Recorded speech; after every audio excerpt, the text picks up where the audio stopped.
চাকরি করে রান্না বান্না করে একটা পাগলের সঙ্গে তুমি থাকবে? কখনই সম্ভব না, আমি এটা কখনই মেনে নেব না। বাবা, আমি একটা ডিসিশন নিয়েছি, আমি আবিরকেই বিয়ে করব।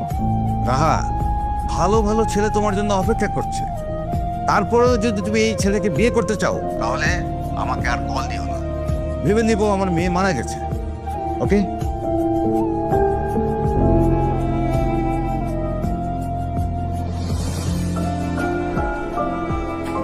ও, পড়ে গেলাম।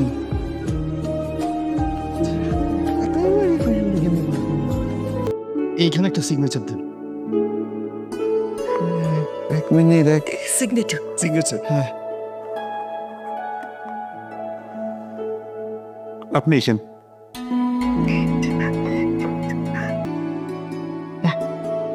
সাইন কর।